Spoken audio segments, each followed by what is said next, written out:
ఈ సభ మొత్తం సప్పగా అయింది అనిపిస్తుంది. Good morning. నా పేరు వచ్చేసి నాగయ్య. నేను సూర్యాపేట నుంచి వచ్చాను. నేను ఈ యొక్క వెస్టేజ్ కంపెనీలకు రాకముందు ఆర్టీసీ కండక్టర్ పనిచేశాను. కండక్టర్ పనిచేసి 30 సంవత్సరాలు పనిచేసినా కానీ నా యొక్క కోరికలు ఏది నెరవేరలేదు. ఏమైనా జీతము కిందికి బట్టకు పుట్టకే అన్నట్టే ఉన్నది. కానీ మనము మన యొక్క కోరికలు నెరవేర్చుకోవాలంటే అందరూ ఎట్లా ఉన్నారో మనం కూడా అట్లే ఉందాము అని అనుకుంటే కలవదు.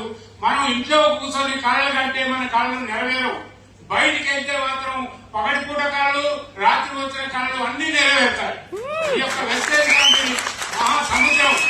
చాలా డబ్బులు ఉండే ఇలా దోచుకున్నంత ఉంటది. కాబట్టి మనం అందరం ఈ యొక్క వెస్టేజ్ యొక్క సిస్టమ్ ని ఫాలో అయ్యి మన యొక్క ముందుకు పోతే మాత్రం తప్పకుండా సక్సెస్ అవుతాం. నేను నా యొక్క కోరిక ఒకటే ఉండే. నేను ఆర్టీసీలో పనిచేశాను. నేను కారు కొనలేస్తానా ఆఫ్టర్ ఆల్ ఆర్టీసీ కండక్టర్ అనుకునేది. ఈ యొక్క వెస్టేజ్ కంపెనీలోకి వచ్చి 2 సంవత్సరాలు అయినా కానీ గట్టిగా పనిచేసి 16 నెలలు పనిచేసిన. 16 నెలల్లో నేను గతంలో థాయిలాండ్ పోయించిన ఈ కంపెనీ ద్వారా. నెక్స్ట్ మొన్ననే దుబాయ్ కూడా వెళ్ళొచ్చిన.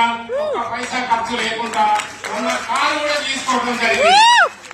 మరి ఇట్లాంటి అవకాశాలు ఉన్నట్టు ఈ యొక్క కంపెనీలో మనకు పనిచేయడానికి చాలా గర్వంగా ఉన్నది నాకు. ఎందుకనంటే ఇలాంటి మనం ఆయన కారులో తిరుగుతుండు, మనం ఎందుకు తిరగకూడదు అని ఒకసారి మనకు మనం ప్రశ్న వేసుకోవాలి. ప్రశ్న వేసుకొని బయటికి వెళ్తే మాత్రం తప్పకుండా మనం అనుకున్న కోరికలు తప్పకుండా నెరవేరుతాయి. కాబట్టి మీరందరూ కష్టపడి పనిచేస్తే ఎన్నటికీ నష్టం జరగదు. కష్టపడ్డానికి నష్టమే ఉండదు. కష్టపడకుండా ఏదైనా సొమ్ము వచ్చింది అనుకో, కష్టపడ్డ సొమ్ము కూడా వేసుకొని పోతుంది. అది ఎక్కడికి పోతుంది? ఏ హాస్పిటల్లో పోతుంది, ఓపీగా అనుకోపోతుంది. Thank you sir. టైం అయిపోయింది.